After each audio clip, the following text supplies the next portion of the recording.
Hey everyone! Tonight, we're stepping into the life of a man who didn't just chase dreams, he built them brick by brick, frame by frame, even when the world told him to grow up. He never held public office, never led an army, and never stopped sketching mice in the margins. But somehow, he changed what joy looked like in the 20th century. His legacy isn't carved in marble. It's drawn in pencil, whistling aboard a steamboat. Before we dive in, go ahead and hit like and subscribe, but only if you believe that stories still matter. Drop a comment and let me know where you're watching from and what dream you're holding on to. I love knowing where in the world these journeys are finding you. Tonight, we're rolling back to the winter of 1901, to a wooden cottage in Chicago, where a boy named Walter Elias Disney first opened his eyes and unknowingly began to redraw the world. The winter air in Chicago could bite through coats and scarves, yet on December 5th, 1901, on the second floor of a wooden cottage that his parents had designed and built with their own hands, a small baby's cry rose into that cold. The house stood on a modest lot on Tripp Avenue, surrounded by rows of similar homes, each containing families who were fighting their own quiet battles against the wind, the cold, and the quiet desperation that often lived in immigrant neighborhoods. Elias Disney, a stern, hard-working carpenter with restless eyes, and Flora, a warm, bookish woman with a gentleness that softened her husband's edges, named their newborn son Walter Elias Disney. What did the world look like outside that small wooden cottage as Walt lay swaddled in thin blankets, his tiny hands curling unconsciously as if grasping for something he could not yet see? It was a world of horse-drawn wagons rattling over cobblestone streets, of newspaper boys calling headlines about distant wars and closer tragedies, of parents who rose before dawn and fell asleep exhausted, hoping the children they were raising would inherit something better than the hard-edged lives they themselves had known. But even as an infant, Walt Disney was unknowingly becoming a vessel for dreams his parents could not have understood, dreams of color and laughter, dreams of characters so alive they could pull people out of their own darkness for a moment of light. When Walt was 4, the Disney family left that small Chicago cottage and moved to a farm in Marceline, Missouri. The journey itself felt endless to Walt, who sat wide-eyed on the bench of a rattling train car, peering out the window at the endless fields rolling past, fences whipping by in a blur, trees huddling under the wind as they passed.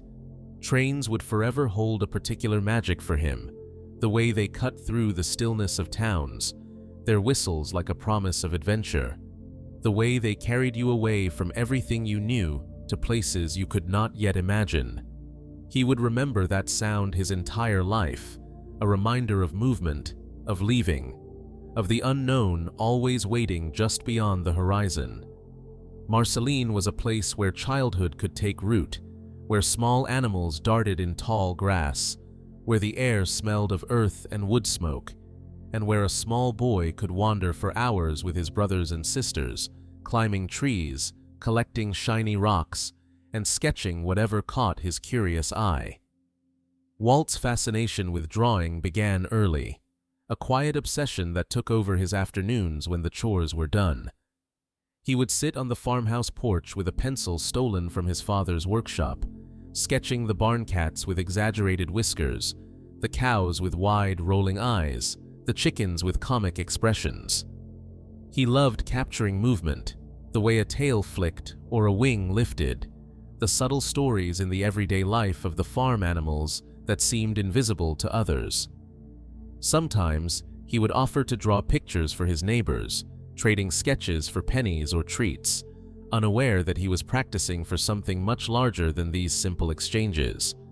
But life in Marceline was not entirely gentle. Elias Disney was a hard man, a man who believed in discipline and hard work, who rose before the sun and demanded the same of his children. Walt was small and often sick, and his father's disapproval could feel like thunder when Walt chose to draw instead of help with the farm work, when he lingered too long at the fence watching the trains pass instead of stacking wood.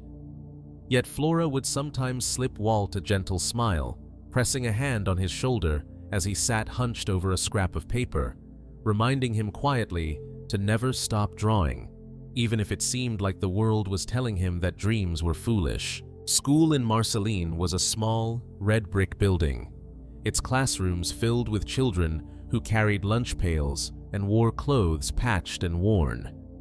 It was here that Walt's need to perform began to show, a restless energy that made him a storyteller even before he understood what stories meant. He would gather the younger children and entertain them with tales about the farm animals, turning them into grand characters, making the children laugh until they couldn't breathe. Once, he was cast as Peter Pan in a school play, strapping brooms to his back with ropes to mimic wings, determined to fly across the tiny stage even if it meant bruises and rope burns. For a few moments, under the warm glow of lanterns, he became someone else, someone who could defy gravity and make others believe in magic, even if just for an instant. It was a moment that would never leave him, a memory he would return to when the world became heavy, reminding himself that it was possible to fly, even if the ropes left marks. Yet childhood could not protect Walt forever. The farm in Marceline did not bring the prosperity Elias had hoped for, and debts grew like weeds no matter how hard the family worked. When Walt was 7, the family was forced to leave Marceline, the farm sold off, the animals gone, the fields that had once felt endless now reduced to a memory Walt would carry with him, becoming a place he would forever try to recreate in the worlds he would later build. The Disney family moved to Kansas City, hoping to find a new start, but the move felt like a wound that never fully healed for Walt, a reminder that even places that feel like home can disappear without warning. Kansas City was a different world, a place of noise and clanging streetcars, of soot on windowsills, of factory whistles, and tired men shuffling home in the dark. Elias purchased a paper route, and Walt, still just a boy, found himself waking before dawn to help his father deliver newspapers in the freezing morning air, the ink smudging his small hands, the bags heavy on his shoulders.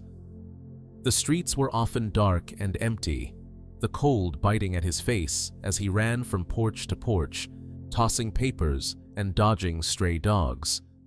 Sometimes, the early morning darkness would frighten him, shadows shifting in alleys, the silence broken by distant sounds he couldn't place. Yet even then, Walt found moments of wonder, stopping to watch the sunrise over the rooftops, the light catching the frost on the streets, turning the world momentarily into a place of gold and quiet beauty. School in Kansas City was difficult. Walt's mind often wandered during lessons, his notebooks filled with sketches of characters he imagined during his deliveries.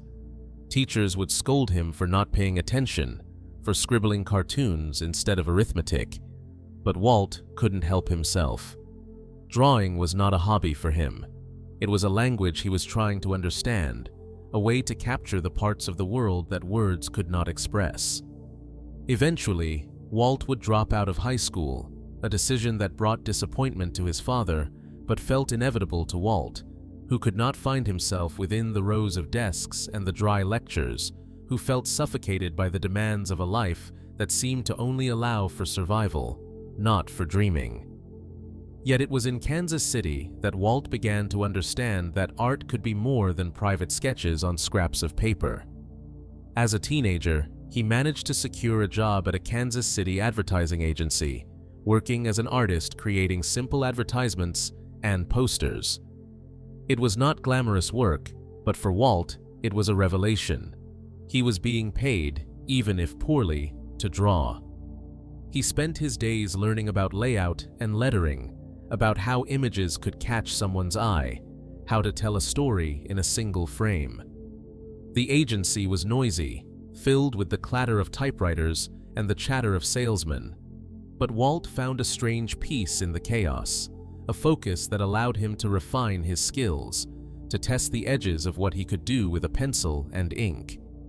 In his free time, Walt would wander the city, watching the early flickers of silent films in darkened theaters, mesmerized by the way pictures could move, the way laughter could ripple through a crowd as a character tripped or made a silly face. He studied the screens, trying to understand the mechanics, the secrets hidden in the frames, and he would rush home to try to recreate what he had seen, sketching frame after frame, flipping the pages to watch his drawings dance. Animation became his quiet obsession, a promise that pictures could be alive, that stories could move and breathe. Yet even as he began to dream of creating moving pictures, Walt carried a restless energy within him, a sense that he was trying to outrun something he could not name. Perhaps it was the fear of becoming like his father, forever working, forever struggling, the dreams of a better life always just out of reach. Perhaps it was the grief of leaving Marceline, of losing a place that felt like magic, a place where the world was wide and full of color and possibility.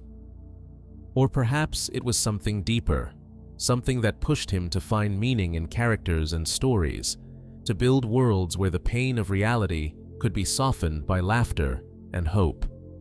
Late at night, after long days at the agency and longer mornings on the paper route, Walt would sit by the window of the family's small home, sketchbook in hand, listening to the distant sound of trains passing in the darkness.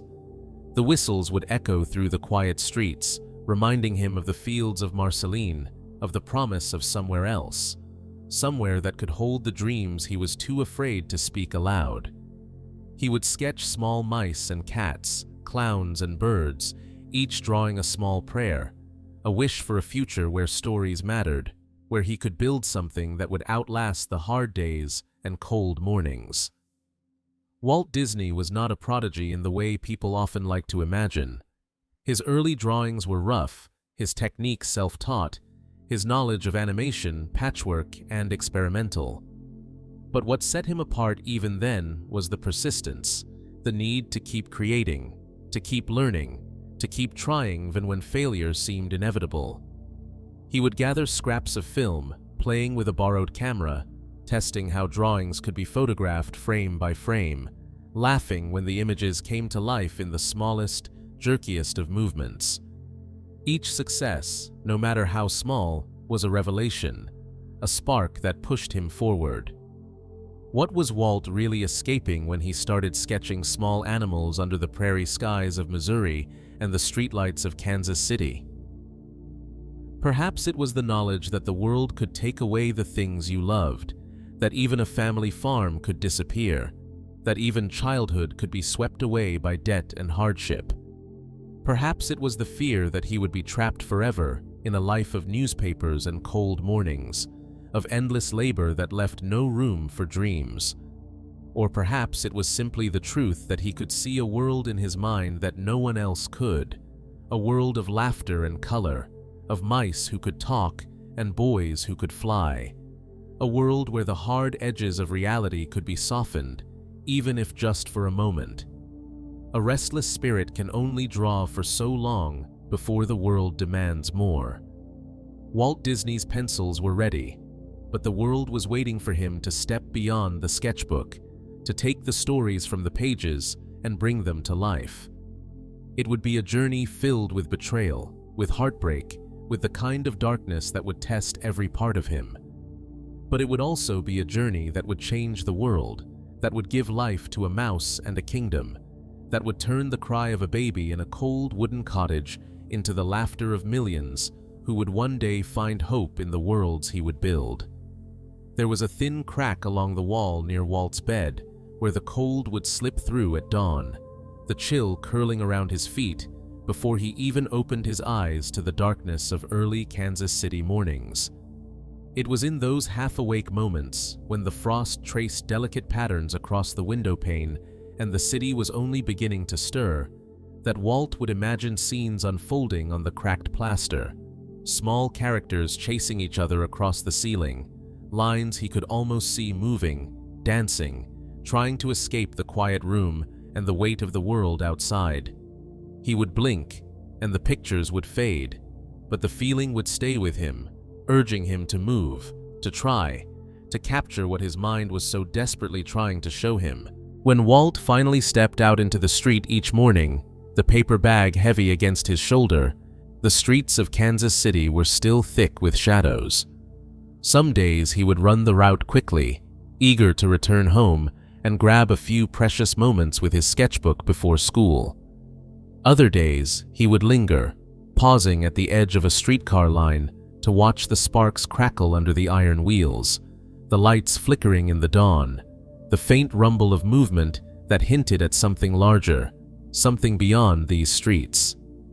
He was growing older now, shoulders starting to broaden, his hair always a mess from the wind, ink smudges almost permanently stained on his fingertips from drawing in every spare moment. But even as he grew, there remained in him a certain light, a restless energy that the rigid schedules of school and the routine of paper routes could not extinguish. His notebooks from school were filled with sketches instead of notes, corners crowded with faces that exaggerated every emotion, small animals drawn in moments of triumph or defeat, cows that wore mischievous grins, dogs that howled with laughter. Teachers would call him up, wave the pages in front of him with stern disappointment, but Walt would simply lower his eyes and nod, though inside he felt a growing defiance, a certainty that what he was doing mattered, even if they could not see it yet. Eventually, the world of desks and quiet rows became too small, and Walt left high school behind. He dropped out without fanfare, stepping into a future that terrified his family, the path ahead unclear, the security of education traded for the promise of something else, something that lived in his drawings and the quiet hours when the city was still asleep.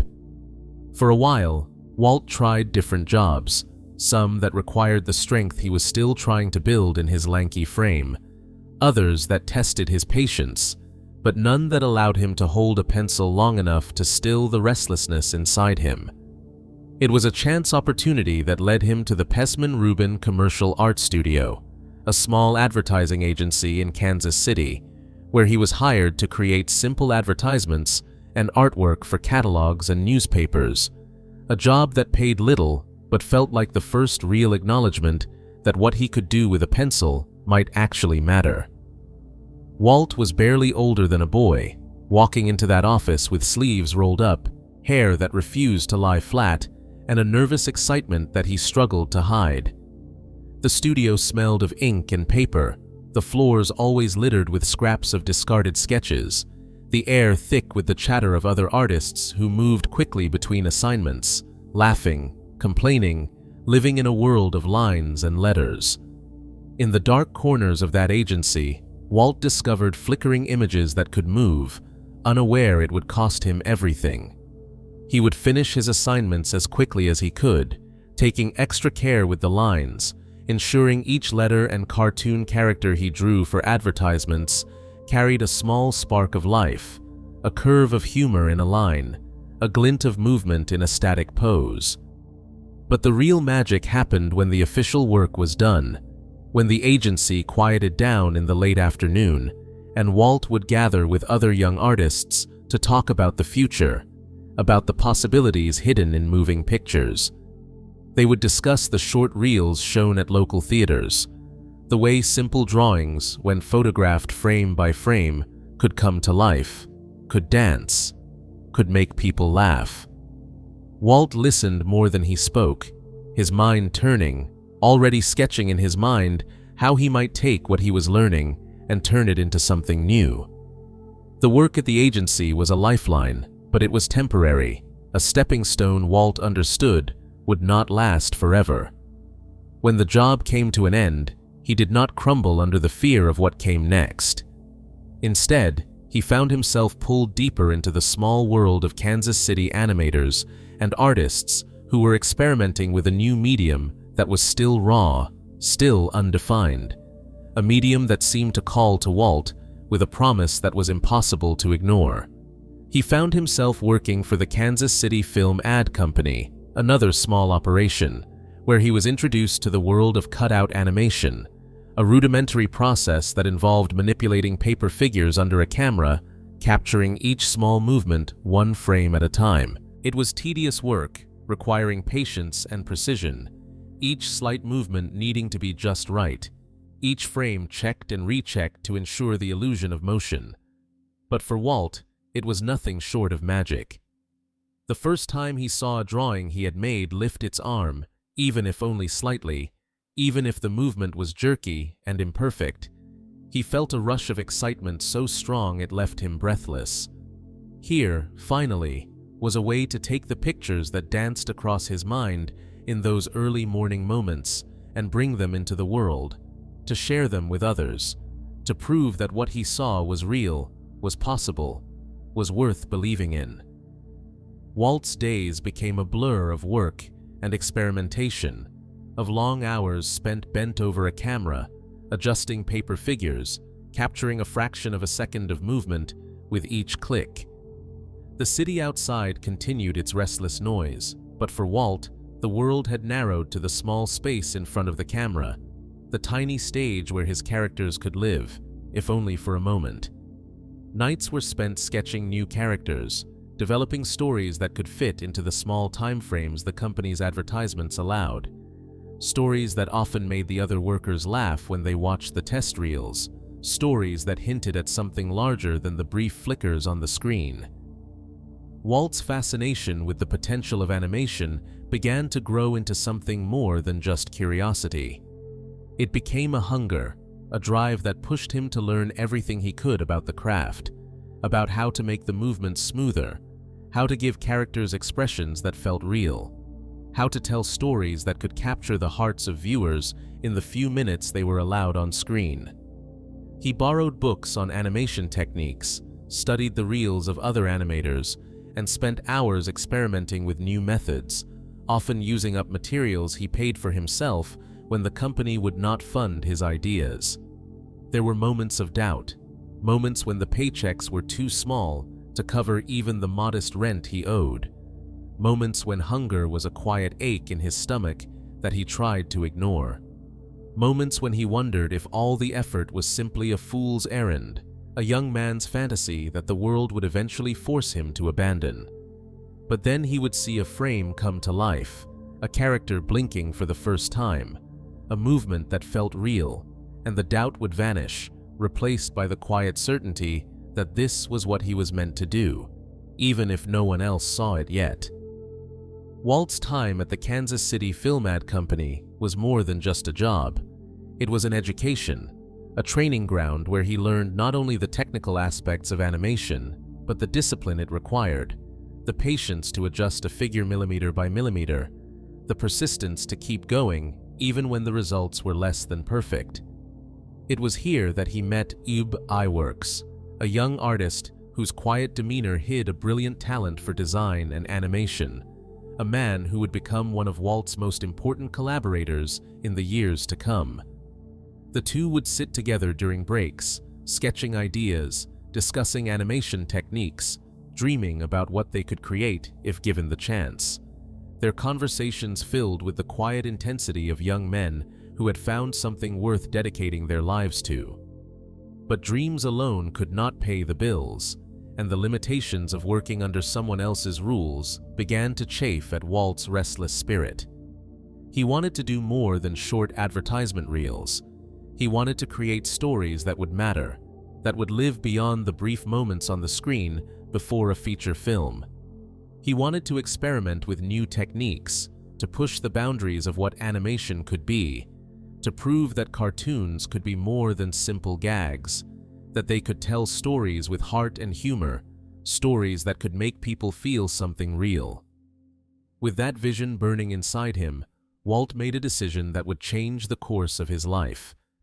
With the small savings he had managed to scrape together, and with the cautious support of his family, he decided to open his own small studio, a place where he could create the kinds of stories he believed in, where he could control the process from start to finish, where he could experiment without the constraints of the commercial advertisements that had defined his work so far. It was a bold move, one that carried with it the risk of failure, the fear of financial ruin, the uncertainty of stepping into the unknown without a safety net. Walt's next big idea was coming, but so was his first great betrayal. Sometimes the wind in Kansas City would scrape along the alleys like a warning, rattling the loose window panes of the small rooms where Walt Disney and his friends gathered, planning dreams so large they hardly fit into the cold, cramped spaces they rented. Walt's clothes were thin, the seams starting to wear, and every dollar counted, yet there was a brightness in his eyes each morning as he carried his sketchbooks, rolled and tucked under his arm, walking toward the place he had decided would be his future. He named it Laugh-O-Gram Studios, as if laughter alone could defy the gravity of overdue rent and empty cupboards, as if the very word could force the world to notice him. It began with a promise so simple it almost felt like a prayer, that animation could be more than a flicker of dancing cats and rolling letters selling products, that it could tell stories that would make people pause, stories that would make them laugh when the world was heavy, stories that might one day be remembered long after the projector lights faded. Walt gathered a small team, including Iworks, whose quiet precision balanced Walt's restless vision, and together they filled their small studio with the scratching of pencils on paper, the clatter of reels, and the stubborn hope that they could build something that mattered. They slept in the studio when rent was late, sharing stale bread and borrowed coffee, laughter breaking the hunger in the room when someone's drawing went wrong and turned a princess into a goblin, or when a scene that took days to animate finally flickered to life with a small, jerky movement that felt like magic. They believed they were on the edge of something new, something bigger than Kansas City, bigger than the cold that crept under the doors at night. Walt would walk the halls talking about the future, about stories they would tell, characters that would live beyond them, ideas that would change how people saw the world. But the world was not kind to dreamers, and the bills continued to arrive, each one a reminder that stories alone could not pay the rent. Walt tried everything to keep the studio alive, taking small commissions, borrowing money where he could, convincing himself that the next reel would be the one that changed everything. There was a quiet desperation that grew in him, a fear that each frame might be the last, that each day might be the one when the lights would go out, and the laughter that had named his studio would fade into silence. And then came the fairy tale reels, small retellings of classic stories, done with a mixture of live action and animation, a blend that caught the attention of the local theaters and small distributors. For a moment, there was hope again, the reels bringing in enough to keep the lights on, enough to buy the next batch of film, enough to let Walt believe that the dream was still alive. He poured himself into each frame, spending long nights adjusting details that no one else would notice, insisting that the quality mattered, that even if the audience was small, the stories deserved to be told with care. But debts have a way of outpacing even the most stubborn dreams, and soon the small successes were not enough to balance the ledgers that loomed over Walt's days. One by one, the people he had gathered began to leave, seeking work that could guarantee a meal at the end of the day, seeking warmth in a city that did not care about the promises of laughter and moving pictures. Walt was left with empty rooms and the echo of their laughter, his hands stained with ink and his mind racing for a way to keep the dream alive. He was 21, standing on the edge of bankruptcy, his pockets empty, the landlord's threats ringing in his ears, and the hum of the projector a reminder of what he was about to lose. There were days when he would sit alone in the darkened studio, the reels spinning, watching the characters he had drawn move and dance, shadows on the wall of a dream that was crumbling, a dream he could almost touch but could not hold. He would laugh softly, a tired, brittle laugh at the irony of a place called Laugh-O-Gram failing to deliver him from the weight of the real world. Yet in that darkness, a character began to form, a small rabbit with big eyes and a playful grin, a character who seemed to carry within him the spirit of survival, the stubbornness to keep going even when everything was falling apart. Walt named him Oswald the Lucky Rabbit, and there was something in Oswald's bounce, in the way he seemed to defy the world's attempts to stop him, that felt like hope. Oswald's big eyes blinked on screens, pulling Walt out of poverty. The reels were sent out, and for the first time, the laughter in theaters felt like a promise that things were changing. The character caught the attention of distributors, and Walt found himself traveling to New York, the city's vastness overwhelming as he moved through its crowded streets, clutching the reels of Oswald like a lifeline. He felt the weight of everything he had sacrificed to bring the rabbit to life, the years of hunger and doubt, the faces of the friends who had left, the empty studio that still held the ghosts of laughter.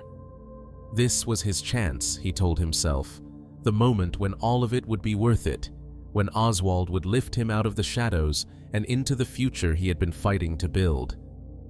In New York, he met with Charles Mintz, a distributor who saw the potential in Oswald, who spoke with the smooth confidence of a man who understood business, who promised Walt that they could take Oswald further, bring him to more screens, more audiences, more laughter. Walt listened, hope rising in him, the dream so close now that he could feel it, the future unfurling like a reel in his mind, bright and full of promise. But in the corners of Mintz's smooth words, there was something Walt did not see, something sharp hidden behind the promises and the handshakes. The contracts were signed, deals made, and Oswald began to appear on screens across the country, the small rabbit with big eyes dancing into the hearts of audiences, bringing laughter in a world that desperately needed it. For a moment, it felt as if everything Walt had endured was finally leading him to the future he had always imagined. And then, as quickly as it had come, the dream began to slip away. Walt returned to New York to negotiate for a fairer deal, to secure the future he believed he had earned, walking into Mintz's office with the quiet confidence of a man who believed in the strength of his work. But Mintz was waiting with news that would shatter Walt's world. He had taken control of Oswald, securing the rights through the contracts Walt had signed without fully understanding the consequences, and he had already signed most of Walt's animators to new contracts, offering them stability and pay that Walt could not match. In that moment, Walt felt the floor drop away beneath him, the betrayal sharp and cold, the room spinning around him as the truth settled in. The character he had created, the rabbit that had carried his dreams, was gone, stolen through the fine print and the business maneuvers of a man who had never cared about the laughter, only the profit it could bring. Walt tried to argue, tried to fight, but it was already done, and Mintz's smile was the final reminder that the world did not care about the dreams of a young animator from Kansas City. Walking out of that office, the weight of what had been taken from him pressing against his chest, Walt felt something break inside him. The city around him was loud, indifferent. The streets filled with people who did not know or care that a small rabbit had been stolen, that a dream was dying in the heart of a young man who had believed so completely in the power of laughter and stories. The journey back to the station was a blur, the cold biting through his coat, the noise of the city a dull roar in his ears. On a long, cold train ride home, Walt held a small idea that would save him. They say sometimes a person's entire future can fit inside a single moment, the breath between loss and the decision to keep moving. As the train pulled out of New York that cold day, carrying Walt Disney away from the city that had stolen everything he had worked for, he sat by the window and watched the tracks blur into a gray ribbon, the landscape passing in a cold hush that echoed inside him. The betrayal over Oswald had emptied something out of him, leaving him staring down at his hands, as if searching for the pieces of himself that had been ripped away in that office. The handshake he had believed in turned to ash in a single conversation. The world outside the train moved on indifferently, the fields rolling by under a pale sky, and the hum of the tracks became a lullaby of defeat that tried to pull him under. But somewhere in that hush, in that moment of being stripped down to nothing, something small began to stir. Something quiet but insistent, like a whisper in the cold. Was Mickey just a mouse, or the spirit of Walt refusing to die? His pencil found a piece of scrap paper, and as the wheels of the train carried him away from what had been stolen, Walt began to draw, sketching a small, round character with large, expressive ears, a mouse with bright eyes that seemed to look back at him, unafraid of the world that had tried to break them both. The mouse was cheerful, playful, a small figure that seemed to bounce even on paper, an echo of the stubborn hope Walt had refused to let go of even as everything else was being taken away. He first called him Mortimer Mouse, rolling the name around in his mind as he drew, trying to find comfort in the certainty that he was building something new, something that could not be taken from him if he was careful, if he was ready. But when he returned home and showed the sketches to Lillian, his wife, she looked at the name with a small, amused shake of her head and said softly that Mortimer sounded too pompous, too stiff for the cheerful little creature who seemed ready to dance off the page. She suggested Mickey instead, a name lighter, softer, something that felt like laughter in a room that had been too quiet for too long. And Walt, recognizing the wisdom in her gentle insistence, let Mortimer fade away, allowing Mickey Mouse to be born in that small, ordinary moment. Back in California, the air felt different, the light harsher, the days long as Walt returned to work, carrying with him the small mouse that was meant to save everything. He approached Ub Iwerks, the quiet genius who had stayed when so many others had walked away, and showed him the sketches, the loose, hopeful lines that Walt had drawn on the train. Ub took the drawings and began to refine them, shaping the roundness of Mickey's face, giving life to the oversized ears, defining the eyes so they could carry emotion with a single blink. While Walt had dreamed Mickey into existence, it was Ub's hands that gave the mouse the form he needed to live on screen, the precise, careful lines of an artist who understood that this was more than just another character. It was a lifeline. They worked long hours, the studio quiet, except for the scratch of pencils and the occasional tired laughter when Mickey's grin seemed to capture something so perfectly joyful it startled them. The small team that remained rallied around this new creation, understanding that Mickey was not just a mouse, but a promise, a second chance born from betrayal, a symbol of survival wrapped in the guise of a cartoon. They poured everything they had into those early animations, each frame a quiet rebellion against the failure that had tried to swallow them, each small movement a defiance of the silence that had almost claimed their dreams. Walt believed so deeply in Mickey that he decided to give him his own voice, a high, cheerful tone that carried a brightness Walt sometimes struggled to find in himself during those long days of worry and financial strain. For 2 decades, Walt became Mickey whenever the mouse needed to speak, sitting in small recording rooms with headphones pressing against his ears, voicing the laughter, the gasps, the squeaks that would make audiences across the country fall in love with the mouse that had saved him. It was a private, quiet connection, a man giving his own breath to a character who was more than a drawing, a piece of himself that could reach people in ways Walt himself could not. The first Mickey cartoon with synchronized sound, Steamboat Willie, would not come immediately, but the process had begun. The small flickers of life in the pencil tests filling the studio with a cautious hope. Walt and Ub experimented with movements, testing the bounce in Mickey's step, the playfulness in his wave, the expressiveness in his eyes, determined to make the character feel alive in a way audiences had never seen before. There were setbacks, moments when the technology seemed to fight them, when the money ran thin and the doubts returned, whispering that it was foolish to believe a mouse could save them. But each time the doubts rose, Walt would look at Mickey, at the cheerful curve of his smile, and remember the train ride, the quiet resolve that had birthed the mouse in the first place. Walt was not trying to replace Oswald with Mickey. He was building something that could not be taken from him again, something that would belong to him in a way Oswald never had.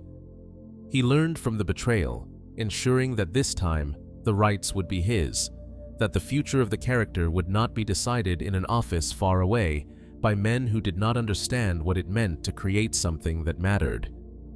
Mickey became the embodiment of Walt's belief that creativity could outlast failure, that laughter could grow even in the cracks of disappointment, that dreams could rebuild themselves even after they had been broken. Outside the small studio, the world remained uncertain, the economy tightening, the film industry facing challenges that made distributors cautious, unwilling to take risks on a cartoon mouse from a small studio in California. The people around Walt supported him, but there were days when the silence of the telephone was a heavy reminder that the world still didn't believe in a cartoon mouse, that the laughter they heard in the small, dark rooms of their studio was still their own, unshared, unheard by the audiences they needed so desperately to reach. Yet inside those walls, Mickey was alive, his movements becoming smoother, his personality taking shape in small gestures, a wave, a dance, a grin that could fill a frame with joy. Walt watched the reels late at night, studying every frame, making notes, dreaming of the day when audiences would see what he saw, when they would hear Mickey's laugh and feel the same hope that had carried him home on that long train ride, the same stubborn faith that had kept him drawing even when it felt like the world had ended. And as the reels spun and Mickey danced across the flickering screen, Walt felt the small, quiet certainty that no matter how long it took, the mouse would find his way into the hearts of people who needed him, that laughter would find a way, that dreams, once drawn, could not so easily be erased. Mickey was born, but the world still didn't believe in a cartoon mouse. Imagine betting every penny on a mouse's squeak, with everyone around you laughing. The small studio smelled of sweat and ink, the air heavy with the heat of too many bodies, and the tension of people who were risking everything on something no one believed could work.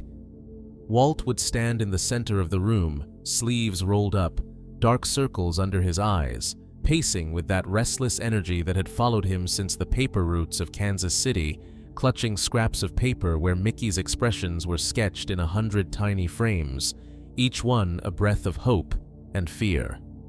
Steamboat Willie was nearly ready, but ready meant nothing if it failed.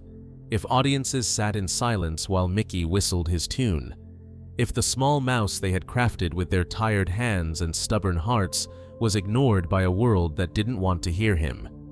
Walt had bet everything they had on this new cartoon, on synchronized sound that had never been used this way before, on a mouse that could talk and laugh, on the hope that people would see Mickey not just as a drawing, but as a spark of joy in the darkness of their lives. Money was gone, scraped together for the recording, for the editing, for the chance to try something no one else had the courage to risk. They were broke again, living on faith. Walt smiled tight and weary as he tried to reassure the few who still believed in him that it would work, that this was the moment they had been waiting for, that Mickey would speak and the world would listen. They rented the Colony Theater in New York for the debut, a single screening that felt like the final heartbeat of a dream on the verge of death. Walt stood in the shadows as the reel began, unable to sit, his hands clenched so tightly his knuckles ached, every second stretching into eternity as the mouse he had carried home on a cold train ride began to move on the screen, the whistle bright, the movements smooth, the small gestures of a character who was more than lines on paper. Then, in that dark theater, Mickey squeaked. He whistled. He laughed. And the audience roared with laughter, a wave of sound so pure and genuine that Walt felt it wash over him, breaking through the fear that had wrapped itself around his chest for so long. It was not just laughter. It was the sound of the world opening its doors, of possibility, of the proof that dreams could matter, that a cartoon mouse could carry the weight of a man's hope on his tiny shoulders and survive. The crowd's laughter and applause filled the dark theater, and for the first time in too long, Walt allowed himself to breathe, to believe that what they had built in that small studio could change everything. The success of Steamboat Willie did not erase the debts or the struggles, but it brought in enough to keep the lights on, to pay the people who had stood beside him, to buy film for the next cartoon and the next. It brought recognition, a glimmer of respect in an industry that had laughed at the idea of a talking cartoon, that had dismissed Walt's dreams as foolishness. Steamboat Willie was more than a success. It was a turning point, a moment when a small mouse began to grow into a symbol of resilience, a reminder that laughter could survive even in the hardest times. The world outside the studio was still harsh, the Great Depression slowly tightening its grip on families across the country. But people found comfort in Mickey's antics, in the joy of seeing a small character who could find laughter in chaos, who could sing and dance and whistle when the world felt heavy. Walt knew what that meant because he had felt that heaviness too, had carried it through every betrayal, every empty pocket, every sleepless night spent worrying about rent and payroll. The demand for Mickey grew, each new short bringing laughter and a few more dollars, enough to keep going, to build, to believe. Walt poured himself into the work, overseeing every detail, pushing for better animation, smoother movements, richer stories. He knew the world would tire of Mickey if the stories were not good, if the quality slipped, if the laughter felt forced. He pushed himself and his animators, demanding long hours and perfection. But he did it with the same quiet desperation that had driven him since he was a boy, drawing on scraps of paper under the prairie skies, knowing that each cartoon was not just entertainment, but a promise to himself that he would not fail. It was during this time that Walt secured the exclusive rights to use Technicolor in his cartoons, a deal that meant for a time he was the only person allowed to make cartoons in full color, a rainbow promise in a world that was still mostly gray. Walt understood what that color could mean, how it could transform the laughter into something brighter, how it could take Mickey and his friends and make them feel alive in a way black and white never could. It was another risk, another investment in a future that was still uncertain, but Walt took it just as he had taken every other risk, with that quiet, stubborn faith that if the work was good enough, people would see it, would feel it, would believe. The first color cartoon, Flowers and Trees, was a triumph. The colors vibrant, the animation smooth, the story filled with the small moments of joy and humor that Walt knew people needed. It won the first Academy Award for Best Cartoon Short Subject, a moment that should have felt like victory. But for Walt, it was simply proof that the path he had chosen was the right one, that the risks were worth taking, that each sleepless night, each moment of doubt, each dollar spent on color and sound was building towards something that mattered. The world was about to see color and magic in a way it never had. They called it Disney's folly. What they didn't know was that Walt would gamble everything for a single dream. The laughter from the success of Mickey and the brilliance of color in Flowers and Trees still echoed in the small halls of the studio. But Walt's eyes were already fixed on something beyond the horizon, something larger than short reels and cheerful whistles, something that would test every ounce of faith, stamina, and madness he had carried since the cold train ride when a mouse was born on scrap paper. He could see it already, clearer than the faces in front of him.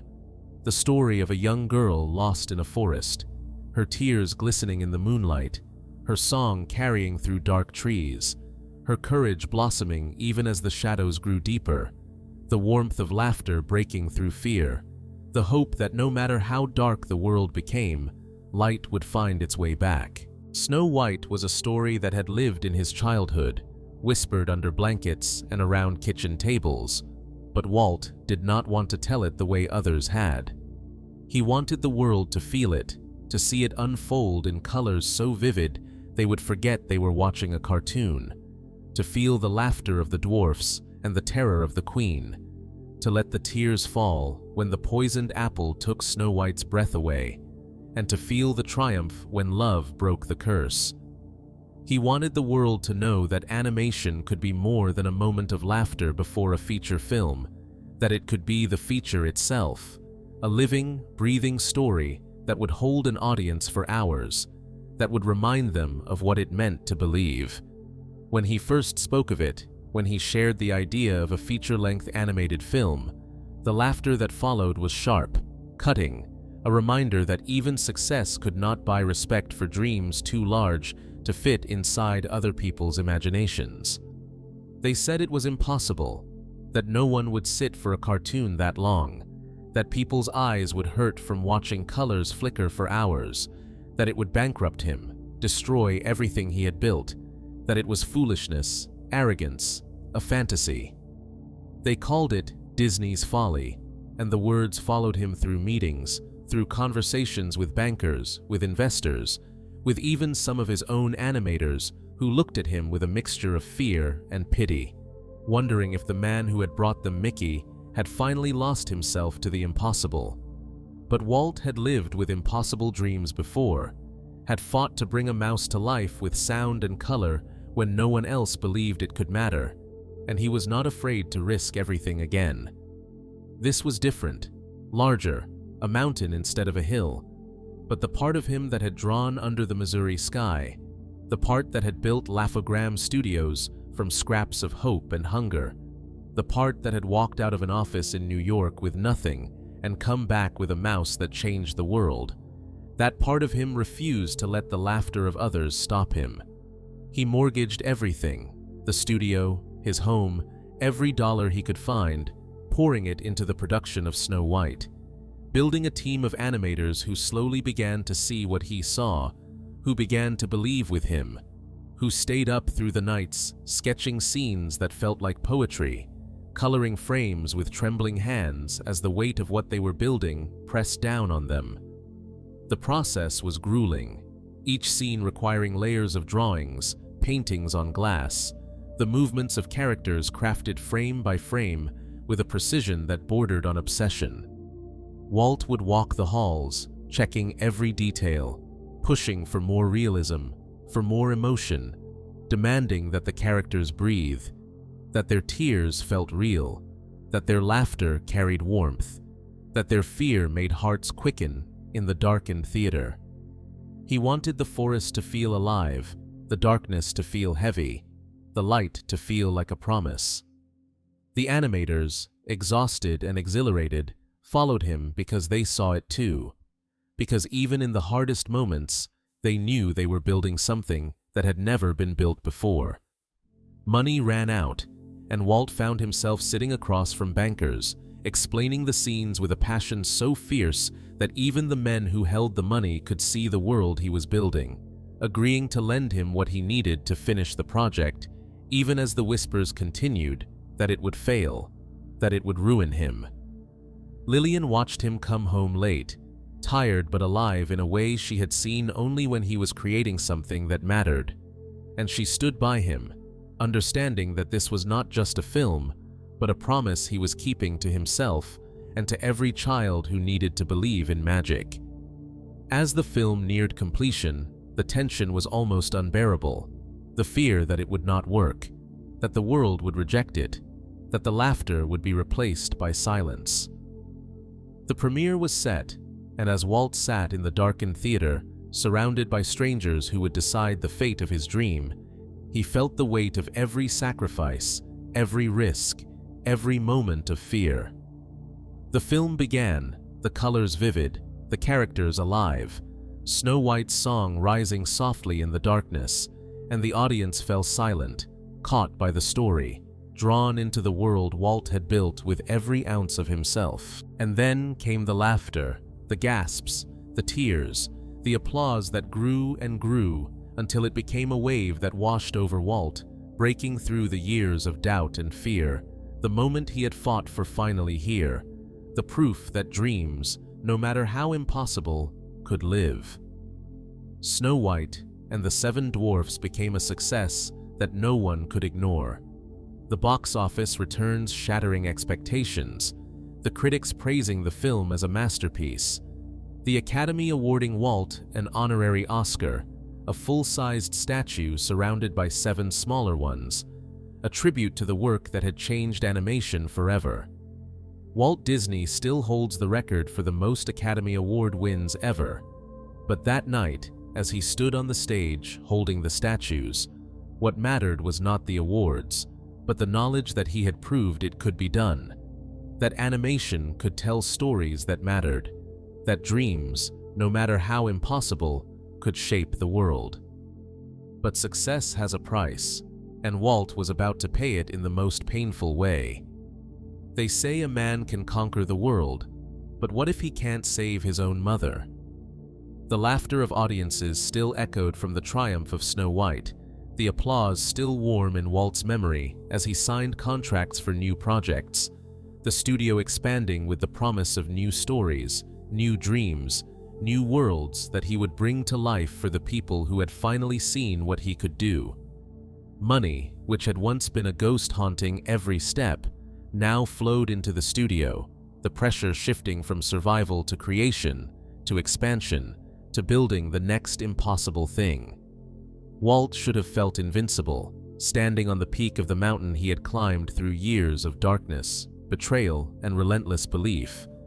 But somewhere in the quiet moments, when the world was not watching, he felt something else, something small and aching, reminding him that even a man who could make dreams live on screen could not control everything. The success of Snow White had given Walt the means to give back to the people who had sacrificed so much for him, who had shaped the restless boy sketching under the Missouri sky. His parents, Elias and Flora, were aging, their lives marked by hard work and quiet endurance, and Walt wanted to give them comfort, a home that would reflect the gratitude he carried, a place where they could rest in the warmth of the success their son had built from the ashes of his failures. He bought them a house in North Hollywood, a modest but beautiful place, filled with sunlight and the quiet promise of peace, a place where Flora could tend her flowers, where Elias could sit in the afternoons and watch the world drift by, where they could live surrounded by the comfort that Walt's success had finally made possible.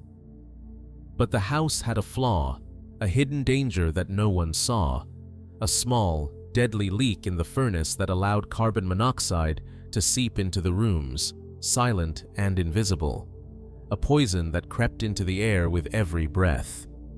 Walt had hired studio repairmen to fix the issue when Flora had complained about the smell, wanting to ensure his parents were safe, but the repair was not enough, the danger not fully gone, the problem not fully solved.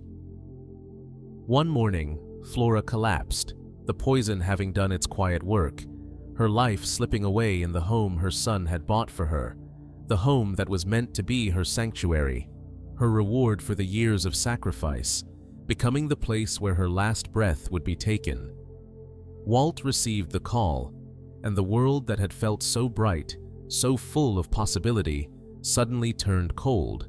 The success of Snow White, the laughter of Mickey, the applause of audiences, all of it becoming a distant echo as the reality of his mother's death settled into his bones.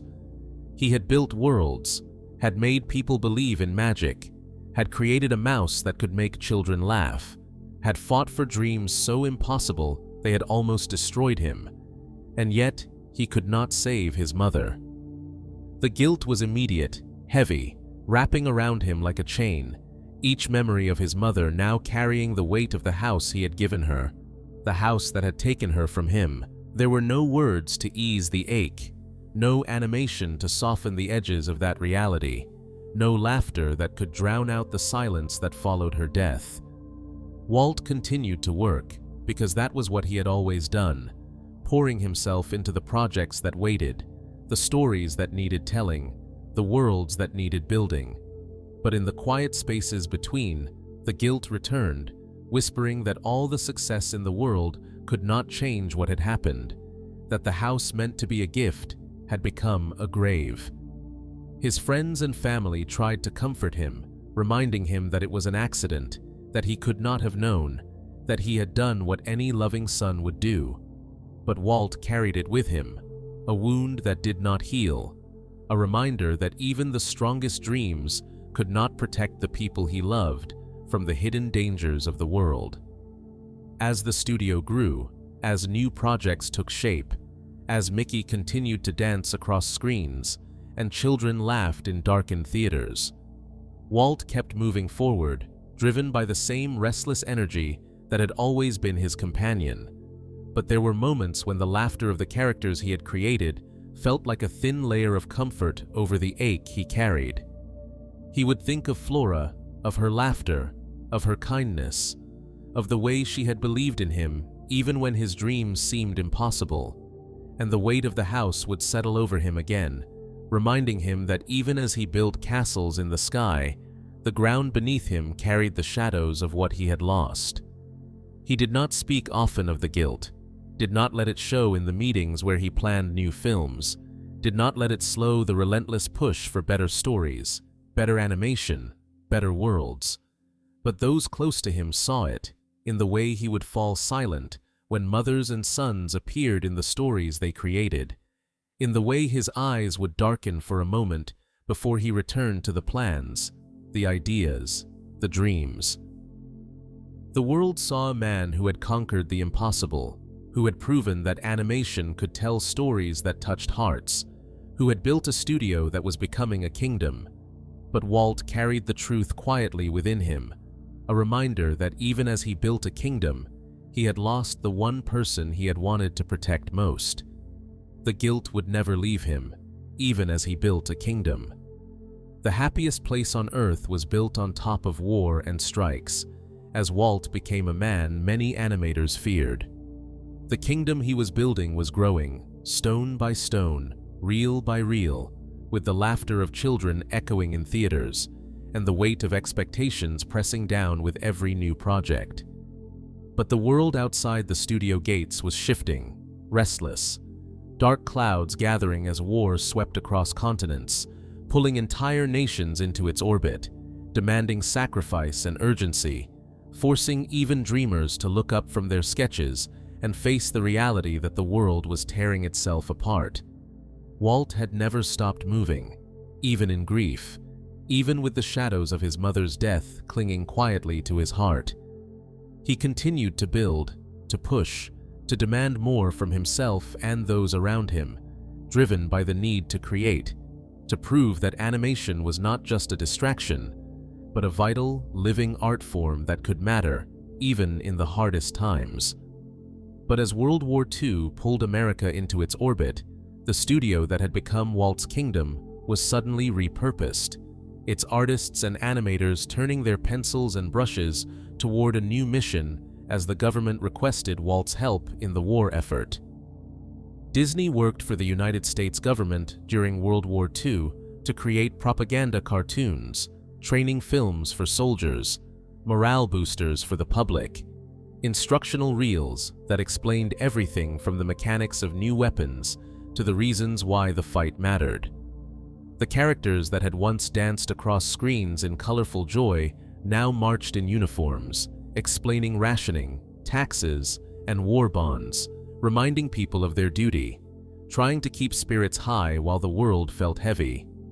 Walt believed in the cause, believed in the work, believing that even animation could serve its country, could fight in its own way, could remind people of what was at stake.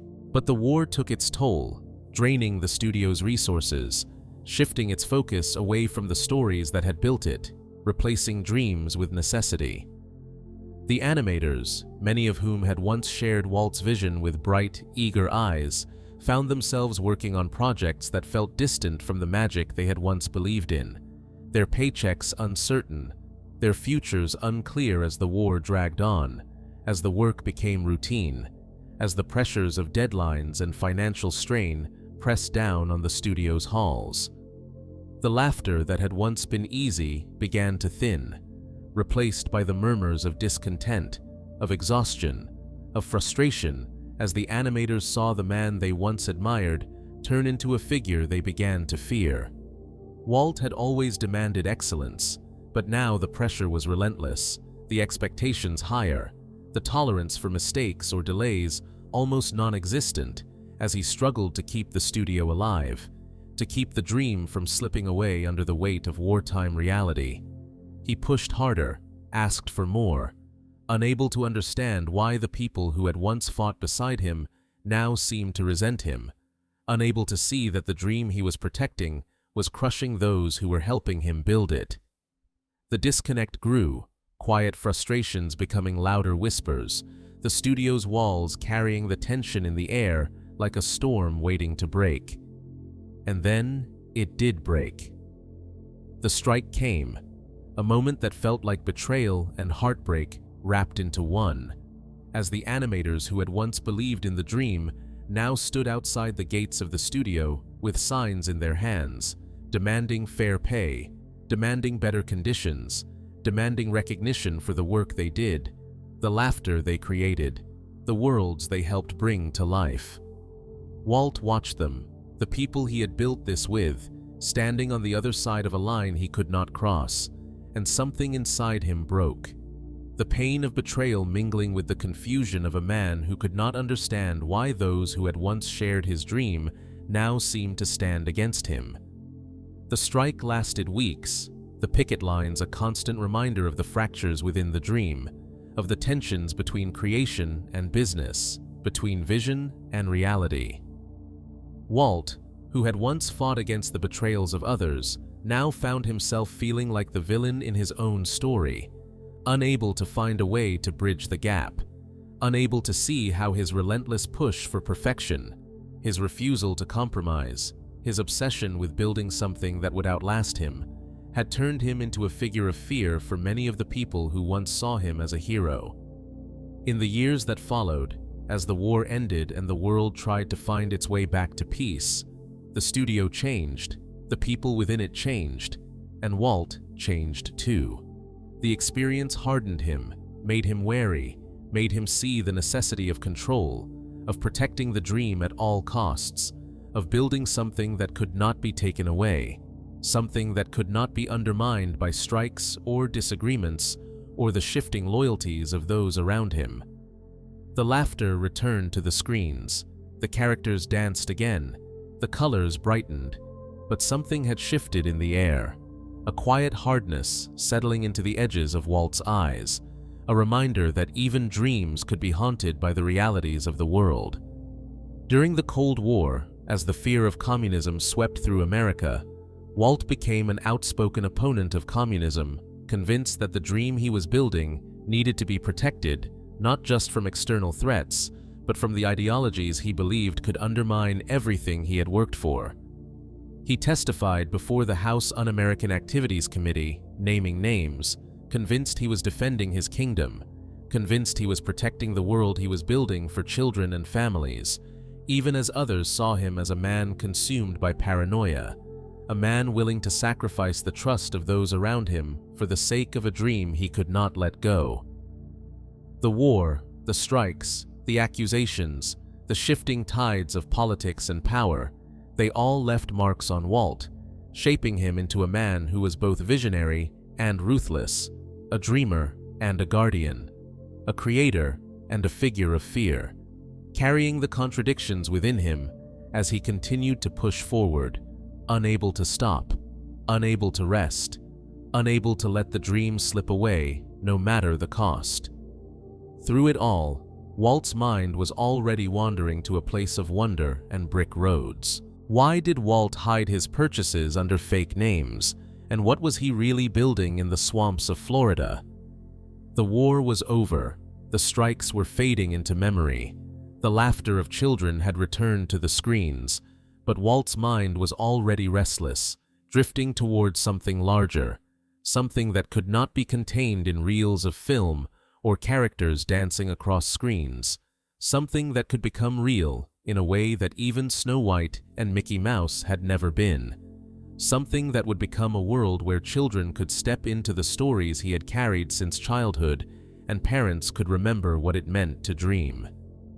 It started on a bench, a simple moment of quiet that became the seed of a kingdom.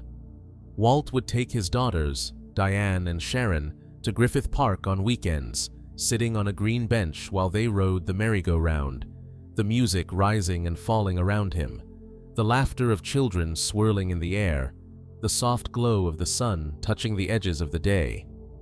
Parents sat beside him, watching their children, waiting, smiling, but distant, separate from the joy that danced in circles before them. Walt would watch, his mind drifting, the laughter of his daughters a soft comfort, but beneath it, something began to stir, a question rising from the restless part of him that had never stopped seeking the next dream. What if there was a place where parents and children could play together, where the worlds he had created could be stepped into, touched, lived?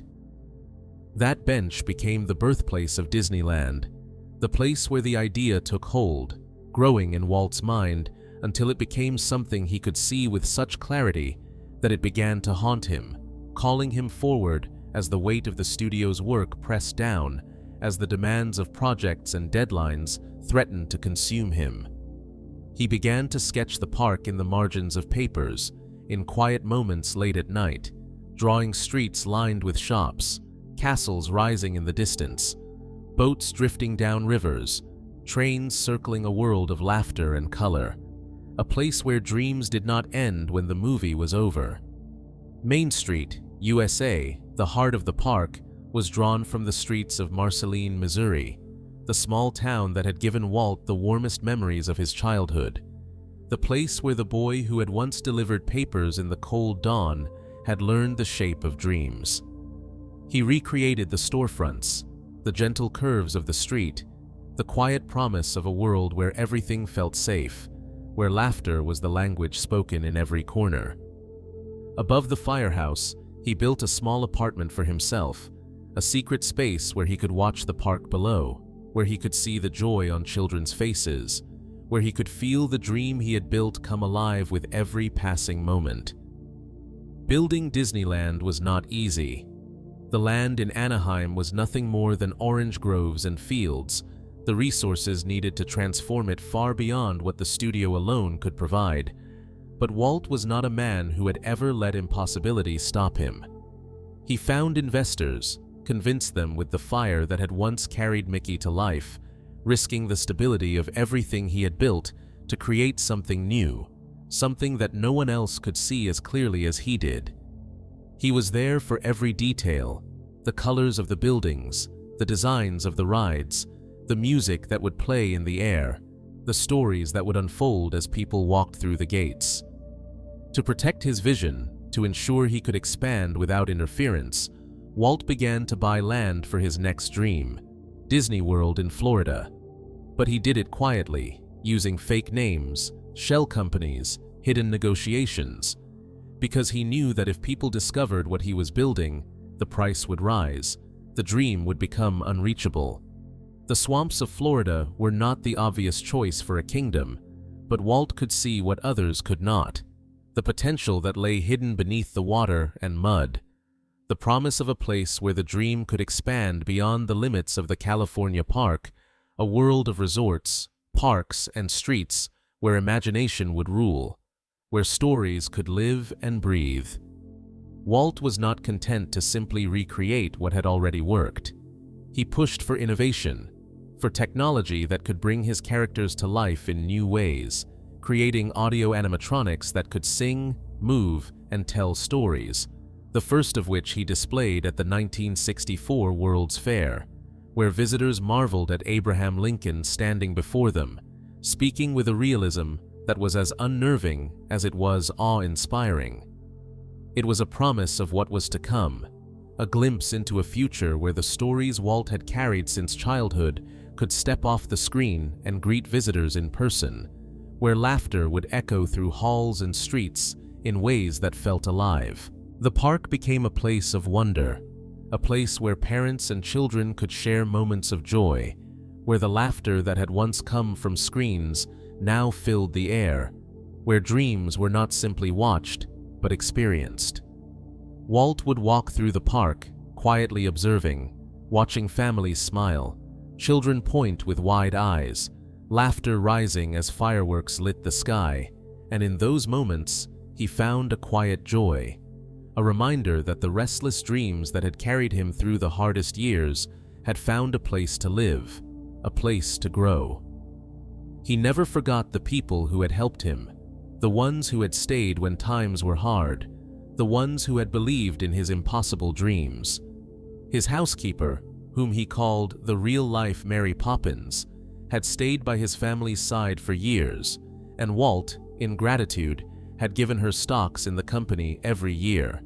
Small tokens of appreciation that grew quietly until, at the end of her life, she died a multimillionaire. Her loyalty and kindness rewarded in ways she had never expected, a reminder that even in the world of dreams, kindness mattered. Walt's mind never stopped seeking the next horizon, and at one point, he even came close to opening a major ski resort, his imagination drifting to snow-covered slopes and warm lodges, a place where families could gather, where stories could be told beside fireplaces, where laughter could echo across the snow, another kingdom of joy waiting to be built. It was a project that would not come to pass, the plans and dreams left behind as other priorities called him forward, but it was a reminder that the dreamer within him was always seeking, always building, always looking for the next place where magic could live. But Walt's time was running out. They say Walt's body was frozen beneath Disneyland, waiting to return. But the truth is more haunting. For a man who lived inside dreams, who spent his life building them, who fought to give them shape when the world told him to grow up, the hardest truth was not that he would die, but that he would have to leave the dream behind, unfinished, still calling to him even as his body began to fail. The stories about him being cryogenically frozen, hidden somewhere beneath the streets of Disneyland, a king waiting for a world that could bring him back, were just stories, myths spun by people who could not accept that a man like Walt Disney could ever truly leave. In those final years, the laughter still echoed down the streets of Disneyland, the colors still bright in the California sun, the smell of popcorn and the sound of the train he loved circling the kingdom he had built with every piece of himself. The castle stood, the flags fluttered, and families came, thousands upon thousands, to step into the world that Walt had once sketched on a piece of paper, to walk down Main Street, USA, without knowing it was drawn from his own memories of childhood, the street of Marceline, Missouri, rebuilt from love and nostalgia into something that would outlast him. But even as the laughter filled the air, Walt's mind was restless, reaching towards something bigger, something that could not be contained by the park's gates, something that would not simply be a place to visit, but a way to live. Epcot, the experimental prototype community of tomorrow, was taking shape in his mind, a city where innovation and imagination would guide every decision, where people would live in a community driven by progress, where technology would make life easier, kinder, more human, where the lessons he had learned through failure and success could be used to build something truly new. He dreamed of a place where education would meet wonder, where people could live in neighborhoods that felt safe and inspiring, where transportation would glide above clean streets, where the future could be tested in the open air. Walt bought the land for Disney World under fake names, quietly, in the swamps of Florida, hiding his intentions from those who would profit from his vision, protecting the dream until it was ready to be revealed. The plans were there, sketches of streets, neighborhoods, parks, lakes, monorails gliding silently over the world, a city breathing with life and creativity, a place where children would grow up surrounded by innovation, where the spirit of creation would be in the water, in the sky, in the soil itself. It was the dream of a man who believed the world could be better, who believed stories could do more than entertain, who believed that imagination, when joined with courage, could reshape reality. In 1964, President Lyndon B. Johnson awarded Walt the Presidential Medal of Freedom, a recognition of the impact one man with a pencil and a restless spirit could have on the world. The laughter and hope he had given to generations, the belief he had spread that dreams mattered, that imagination mattered, that one idea could change everything. Walt accepted it with quiet pride, but inside, he was already thinking about what came next, about how to build Epcot, about how to ensure the dream would continue long after he was gone. His body, however, began to fail him, the cough that would not leave, the exhaustion that became harder to shake, the doctor's words that tried to wrap themselves around the unstoppable spirit of a man who had refused to surrender to the impossible again and again. Walt was in the hospital, the days growing shorter, the breath coming harder, but his mind did not stop. Roy Disney, his brother, would come to visit, bringing maps of the Florida project, laying them on the bed, the two of them leaning over the plans as if they were boys again, dreaming of the future, the lines and shapes on the paper becoming a city in Walt's mind, a place he could walk through, a place where children would laugh and learn, where families would find hope, where technology would serve humanity. Walt would look out the hospital window, and where others saw the rooftops of Burbank, he saw Epcot, the streets alive with people, the monorails gliding above, the parks filled with color and music, the future alive beneath the sun, a place where dreams lived beyond the pages of storybooks, a place where the laughter of children was the music of the city, a place where he would walk forever.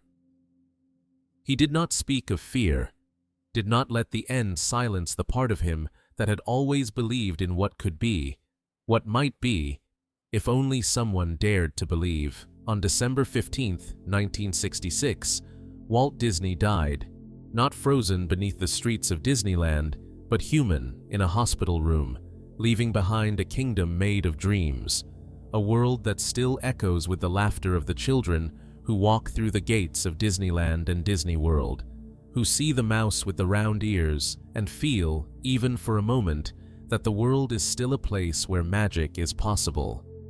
Walt died, but the mouse lived on, blinking, smiling, reminding the world that sometimes one small idea is enough to save us.